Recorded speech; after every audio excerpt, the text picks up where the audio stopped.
it's Brian, back with a bonus episode and a little check-in and update on the rest of this season's programming. We're just over a week into the official Christmas season, and I'll be back in just a couple of days with an all-new backstory to one of your favorite Christmas traditions. But today, we're taking a little break from the action, as I like to do whenever I have something special to share with you. But before we get into it, let me remind you that I would love to send you a handwritten Christmas card and an official Christmas Past sticker. All you need to do is rate and review the show on Apple Podcasts, and then reach out to me with your mailing address. Contact me at christmaspastpodcast@gmail.com. That email address is also where you can send a Christmas memory. If you've been listening to the season so far, you know that I pre-recorded a bunch of episodes over the summer because I knew that I'd have a newborn in the house right about now. So that means that I'll be publishing several episodes this season dedicated just to you and your Christmas memories. Normally I put out one of those episodes a year, but this season there will be at least 3, possibly more. Because even though it's still early in the season, I've gotten so many memories from the Christmas Past family, and that's exactly what I was hoping would happen, and will continue to happen. This year, more than any in recent memory, we need your Christmas spirit. So be on the lookout for the first All Memories episode sometime next week. And if you want to share one of your own, just record a voice memo into your phone and send it to christmaspastpodcast@gmail.com. Just keep it reasonably short, clean, and family-friendly, and be sure to say your name and where you're from. Now, today's episode deals with a topic that's near and dear to Christmas Past, and that's writing letters to Santa. Back in 2016, I did an episode about the history of this tradition, and just last year I released a 6-part miniseries called My Dear Santa, a True Crime Christmas Caper. Not only is that the first ever Christmas true crime podcast series, but it's also the crazy story of a man named John Gluck who turned Santa letters into his ticket to fame and fortune. If you're new to Christmas Past, go check those episodes out. I put links to everything in the show notes. Well, Santa and children's letters and the US Postal Service is the topic of a new documentary called Dear Santa. I had a chance recently to interview the director and fellow Bay Area resident, Dana Nachman. I'll come back at the end to wrap up and say goodbye, but for now, let's listen in. Well, this time of year, some of the busiest people around happen to work for the US Postal Service. Maybe you or someone you know has written a letter to Santa Claus recently. And did you know, however, that for about the last 100 years, the Postal Service has been working to get those letters answered? It's a program called Operation Santa, and it is the subject of a new documentary called Dear Santa. I'm very happy to welcome the director of that, Dana Nachman, to Christmas Past. Welcome. Hi, thanks for having me. Well, this is something that I discovered myself for doing Christmas Past. I didn't know this program existed till about 2016, and I have a feeling that a lot of other people are surprised to find out that something like this exists too. Could you just quickly explain what is Operation Santa? Sure, yeah. So it's a 107-year-old program that the United States Postal Service has had, where they all the hundreds of thousands of letters that come into Santa get dealt with. They have elves that work in the United States Postal Service, and also have let adopter elves apply to become elves, and people can help Santa fulfill the letters. I didn't know about it either until about 8 years ago. Yeah, and like I said, I've covered it in a couple of different ways on Christmas Past, and there's a lot of good Christmas history involved there, a lot of postal service history, which is really fascinating, by the way. They actually had to change the laws so that a letter that's addressed to one person, namely Santa Claus, could be delivered to other people. What attracted you to this project? Like, what was it that made you want to do this? So there was a book that came out that the USPS put out on the 100-year anniversary that were sold at post offices. My mom happened to pick it up. That's how I learned about it. She gave it to me. It was a picture book that you could read to kids. So I read it to my kids, and I thought, oh my God, I just when you read one of the letters, it's just obvious how poignant it is, how emotional it is. And I thought, oh, this is a great book, but it would be even a better film. Mm-hmm. So I always had it in my mind that would be an amazing film, story to tell. And every year I would think about it around Christmas time. And I thought, oh, the USPS is so busy right now, I can't reach out to them. And then finally, in 2018, I reached out and said, this is who I am. This is the work I've done in this, in the family space. I'd love to be considered to do a film on this, and feel free to reach out to me after you've rested in March. And they got back to me right away. And they thought it was also a great idea. And that's how it all started. Yeah, well, so you mentioned some of the letters, and some of the letters that appear in the film are things you'd kind of expect to hear from kids. They want a doll. One kid wanted to ride in a limo. But then there's always those really heartstring tugging letters. Like there was the man, I believe his name is Damien. We meet him as an adult, but when he was a boy, all he wanted was an alarm clock. And the reason he wanted it was because he didn't want to burden his single mother with having to wake him up. What are some of the other examples? What are some of your favorite stories from the film that are like that? Yeah, I mean, so I set out in the film to really showcase the wide spectrum. I didn't want the film to be only about, I mean, you could have made 10 films, one all about pets, for instance, kids who wanted puppies, or cats. And you could have made one about need, But the thing that really struck me, and we only touched on it once in the film, was the amount of kids who asked for mattresses. And when I read the first one, I thought, to myself, wow, that's really something. But when I read the 20th or 30th letter where people asked for mattresses, that really just struck me. And, to think of children that, where are they sleeping exactly? And of course, we know intellectually that there are homeless people, there are homeless children in America. But to see that that is the one thing that a kid might ask for on Christmas just really got me. And that's, I think, the most poignant thing that I can think of. But all of it was so poignant. I think another thing that surprised me about reading some of the letters, seeing some of the letters read, is children's capacity for generosity around Christmas time. It's usually gimme, gimme, gimme, I want this and that. But there are other I want something like this for my mom or for my sister or just for my family. There's a lot that surprises you about just sort of how kids see Christmas, how people see Christmas in this movie and well beyond. So we meet a lot of different people. Each of them has their own story. There's one woman, I'm forgetting her name. She's the postal worker who has a pixie haircut, who carries around the monkey doll. It just had a very interesting story because what made her want to become involved was that her house burned down, right?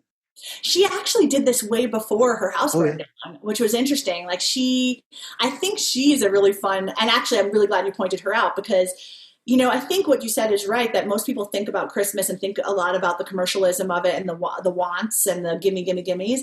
But it's funny, we were 100% immersed in this for 5 straight weeks. It was all we thought about. We lived and breathed this while we were shooting. And it was very little of that. It was so funny. The letters, almost none of them have seem greedy. They all have elements of, more so of this hopeful magic of childhood, creative, using your imagination. It's all of those things that were really the currents of this. And I think Jamie is an amazing story in that because she even said, I can be an adult all day long, but I really don't want to. I want to be a kid. And I think that's what hits this nail on the head more than anything is that what Christmas does for a lot of people is it opens this world and gives you the permission to be whimsical, to be magical, to be in your imagination and your creative side, rather than being where we usually have to live, which is our practical and our, and all the bad adult stuff we have to do. And so I think that's really what I experienced with going around the world for this film, or the country for this film. And the amount of people in this film, including myself, I'm Jewish and I don't celebrate Christmas, even though I love Christmas, the amount of people in this film who don't even celebrate but want to be a part of what Christmas represents. And I think that's what I saw mostly. And what we also see is all the different people participating as givers for lots of different reasons, right? We meet iron workers. We meet these, I think it's a sibling group that's just been doing this for forever and ever. We meet individual people. We meet companies that sponsor it. A lot of people want to get involved in this for lots of different reasons. And I think the one common thread is there's no wrong reason for getting involved in a program like this. You're helping getting letters to Santa Claus answered. And, most often, or more often than not, rather, these are for people who are in need. Right? Again, we meet the kid who wants to go on a limo ride. We meet, the kinds of things you'd expect to see, but there's kind of a charitable aspect to all of this more than anything else. Would you agree with that? For sure. And I think one of the cool things about this program too is that once you apply to be an elf, you can read all the letters. So you can do whatever resonates with you. Like the ones I did last year, actually, to be honest, I did them and then I didn't have time. So I had to have my mom finish them for me. But the ones we chose were a kid who wanted a train set and a kid who wanted a Barbie. And they were the more typical things. But I think it really doesn't matter. You could take whatever resonates with you as an elf. And And I think that that's the beauty of it. Like if you feel like that mattress is really, request is really speaking to you, go for that. If you like the thought of a kid opening a train set and see, because there's something that resonated with you as a child of trains, like that's okay too. And so I think that all of it is about touching your heart about what ignites the spirit in you, but also what, just whichever way you want to go with it. And I love that about this program. It's not a one size fits all. Did you have a favorite character or a story thread from the film? Oh, no, don't ask me that. I don't know if I had a favorite. I'm trying to think about, I loved so many of them. No, I love them all the same. I had one story that couldn't make the film, which I loved so much, which was a little boy in the Bronx who asked for a violin and a violin book and maybe a lesson to learn how to play the violin. And I loved that. And I thought it would be so amazing for the film. Mom did write me and say she was interested, but she was the foster mom. And then I had to get permission by the foster care agency that he could be on camera. And in the end, they wouldn't allow it. But he did get the violin and did get his, it was adopted. So the thought of that and just like these sweet sounds of the violin coming out of this kid, who had been through a lot really resonated with me. Yeah. So I know that only a couple of cities now do a live version of Operation Santa. Oftentimes, most other times you do it online. But in the movie, we actually see people going down to a building where the letters are laid out. And there's sort of like this party atmosphere with the elves and people sort of sifting through the letters and picking one that they want. And, you see people picking letters that resonate with them, like you mentioned, for different reasons. There's a church group who sees letters asking for Bibles, and they're like, hey, that's our wheelhouse. We'll get right on that. And then, other people are just sort of picking ones that just kind of feel right to them. So if anyone is interested in participating in Operation Santa this year, they can go on the USPS website, I imagine. Yeah, it's USPSOperationSanta.com. And the cool thing about this is, like you said, in the film, we see New York and Chicago that had these really big operations where people come in. But this year, because of COVID, that's not able to happen. But they were already so kind of like perfectly set up for everything to be online that any letter that goes to Santa this year will be online and ready for elves to adopt. So it's great timing. Like they already had that set. So that's really good. And we also see that big operation of letters being scanned at the North Pole and all of that. It's a pretty sophisticated operation, and it's one that I'm surprised it really isn't better known. So I'm hoping that the film Dear Santa helps to break that barrier. Where can people see Dear Santa? So most places where theaters are open, it'll be playing, but for most of us, and it's probably safer to stay home, and you can watch it on Amazon, iTunes, anywhere you would rent or buy a movie, it will be there, Dear Santa. Okay, the movie is Dear Santa. Dana Nachman, thank you so much for joining me on Christmas Past. Thank you so much for having me. It was so much fun. Okay. Hey, thanks so much for listening. I sure do hope you enjoyed that. I hope you learned something new and got something out of it. And I hope you'll check out Dear Santa. Again, you can find that streaming on Amazon, iTunes, or anywhere else you might find movies, and I'll put a link in the show notes for this episode. Now, I hope that even with all of the restrictions we're facing this year, that your Christmas season is off to a wonderful start in whatever form that's going to take this year. Again, I'll be back in just a couple days with another backstory to one of your favorite Christmas traditions. Until we meet again, let me remind you as always that Christmas Past is produced in wonderful Willow Glen, California by yours truly, Brian Earl.